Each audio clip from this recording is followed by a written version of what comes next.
Hello, everyone, and welcome. I'm happy to have Dr. Priyanka Mathur as my guest today. Dr. Mathur is the founder and CEO of Medipocket. Her vision is to redefine healthcare by providing affordable and on-demand care for everyone, regardless of their insurance or socioeconomic status. The platform connects with over 75,000 pharmacies nationwide, providing prescription savings of up to 80% and an on-demand one-stop primary health care system. Dr. Priyanka studied at St. Petersburg State Medical Academy and the Symbiosis International University, where she received her MD in internal medicine and a clinical research certificate. During residency in India, she served as a doctor at the Brahm Shakti Hospital and the Mittal Hospital Research Center. Dr. Priyanka is an expert in pediatrics, internal and psychiatric medicine, and spent 6 years as a medical record reviewer at the Parthenia Medical Group in Los Angeles. In her free time, she has volunteered to help rural education development in India and is active on the AIDS Action Committee. She is proficient in 5 languages, including English, Russian, Hindi, Sanskrit, and Spanish. Welcome, Priyanka, and thank you so much for taking the time to talk with me today. Hi, and thank you, Gilda, for having this opportunity to talk to you and to the viewers, your viewers. And thank you to the gift that make that happen for us to get to know each other, get introduced at one of the gift fair. And I'm happy to be here. Thank you. So to begin, based on our previous conversations, I know you have something to say about this. What if all U.S. healthcare costs were transparent?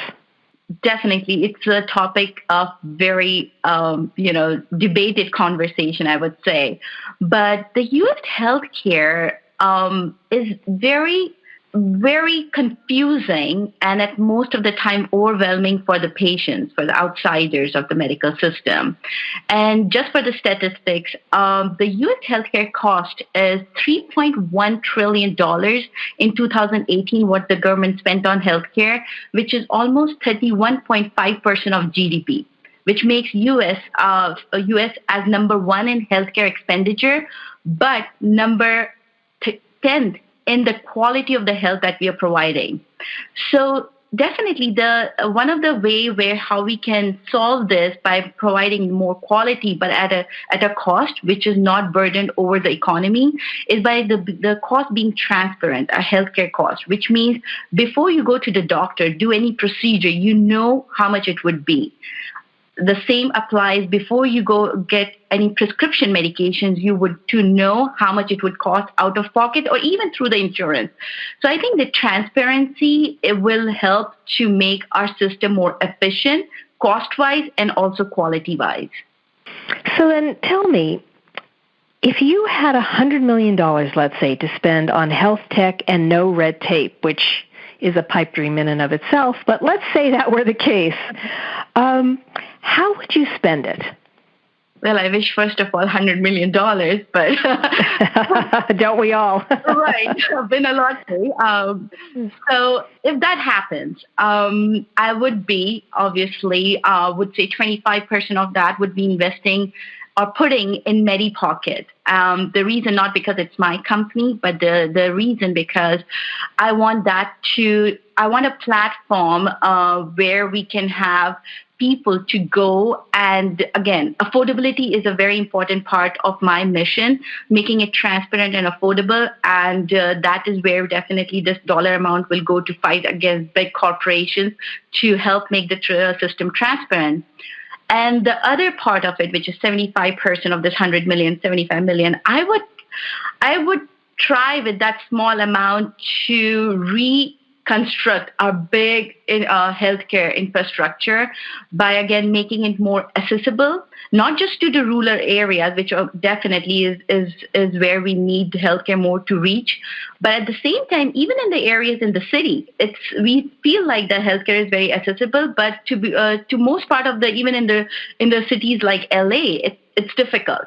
So restructuring a healthcare system is where I would like this 100 million of my money if I get that to go to structuring the infrastructure. Well, in the past, I know you've made a very interesting statement, and I'd like you to elaborate upon it. Why do you think that the hospital of the future will be in your own home? When I said like the hospitals to be our home, what I meant with that, like the primary care. So the primary care is mostly where, in most of the primary care conditions, unless it's like urgent or emergency situations, even in that, I will touch a little bit about those conditions. But let's say about like a primary care.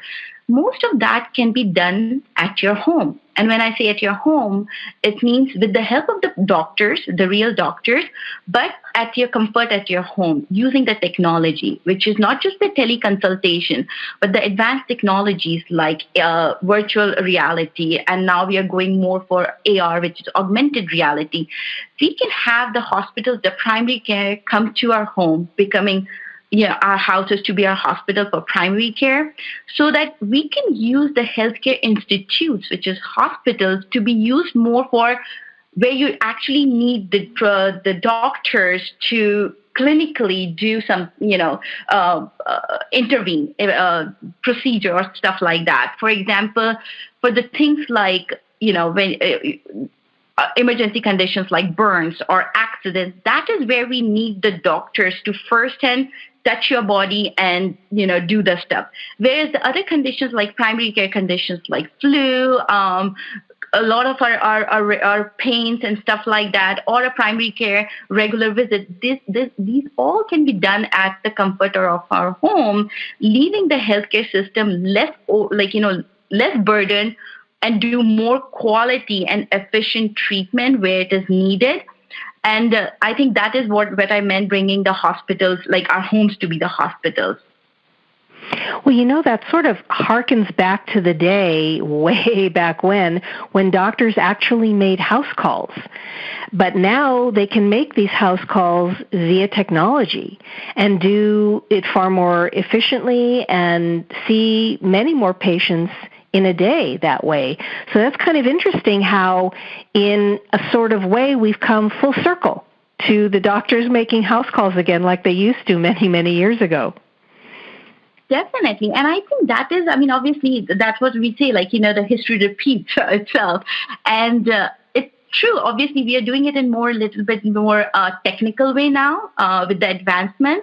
So instead of doctor physically coming to your place, which is now is little limitation because of the obviously the conditions have changed, the traffic has changed and things like that. It's not efficient for doctors to make house calls, though house calls are actually coming back. But I would say, again, for the affordability part and also efficiency part, using the technology for the doctor's visit, again, like I'm very much looking for the AR, which is augmented reality. If our viewers would know and you would know, like, augmented reality is getting a lot of traction in the other industries. And I would like to see that in our healthcare, that advancement, which definitely would take it to a different level of quality of healthcare, both, again, back to my favorite words of affordability and efficiency. Tell me a little bit, Priyanka, about where you got your inspiration. Where does your inspiration come from? And also, how can our listeners be a part of that mission of yours? I think one of the hardest call when I was doing my practice, my hardest calls were when patient would be calling, standing at the pharmacy, frustrated and calling and like, why would you prescribe us this expensive drug or a $200 drug? Now, as a doctor, I only know that this is best for your condition without knowing how much it would cost to you. So that was, I think, one most difficult call that I used to get. And I was like, there should be a way. Why one patient taking the same drug doesn't call me and the other people have to call me? When I digged into the system, I found out the discrepancy in the prices. The price difference in the same medication across the pharmacies can range from 500 to 1,000%, which is a very huge difference for most of the people. So obviously, when I started working on Medipocket, that is where I became a very big advocate about being transparent to the people, to know beforehand, what it would cost and where it would cost how much. So that, I think, one inspiration was from those difficult calls. And the other inspiration which keeps me motivated, I would say, is my practical examples that I have seen with, so just to give you example of this practical example, which is very, very, I think it gave me a lot of not just satisfaction, but a different level of energy when I face that and experience that myself.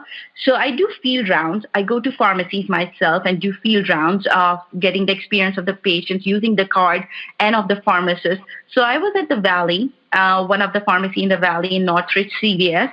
And in front of me, there was a lady. She was, I think, in her 60s, and she was picking up her prescription. Now, while she was picking, she was ready to pay what the difference, the copay would be. The pharmacist informed her that this medication is no longer covered by her insurance. So she asked how much it costs without insurance, and the pharmacist is like, "You don't want to know."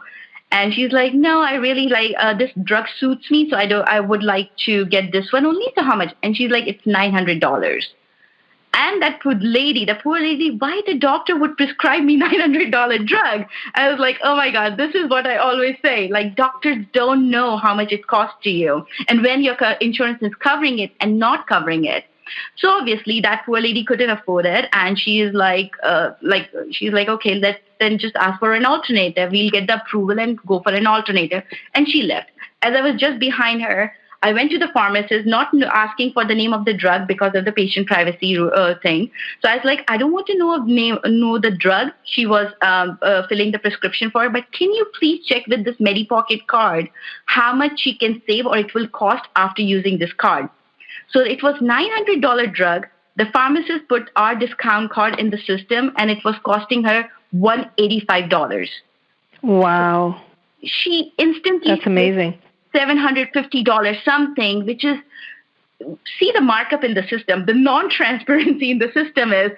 But so these things like that. So obviously when I went outside, that lady was still walking slowly to her car. Fortunately, she was just right beside me. Her car was beside me. And I told her about all this. I was like, if you please take this card inside, you can get your drug at this price. And she's like, how much I need to pay you? I was like, you don't have to pay me anything. Just take this card inside. And pharmacist has already checked the price. It will cost you this much. Obviously, she went inside and she got her drug. But I think practical examples like this, when I see and when I experience, that keeps me inspired and motivated to do more. And there's still a lot to do to bring our system to that, more transparent. But I would say this is what inspires me to go long way. And how I would need the help of our users or the viewers in the mission is spreading the word. It's like, again, as not being a big corporate and advertising it and putting the dollars where I can take the dollars from them and investing it. I need people to be the advocate about this product, about this application. So users to be my bigger advocate, spreading the word, talking about it to their family, friends, co-workers, about this app, about this card, and help them save also. Then please tell us, how can our listeners reach you if they have questions or if they want to know more? They can go to our website, which is mymedipocket.com. Also, they can go to our Facebook page where we post a lot of our new, for our content information. We not only post about the Medipocket, but we also post about the general healthcare information, the current information about the medications, about what medications are what tier right now covered, like a lot of information, which I think should be known to the people before they come into the system.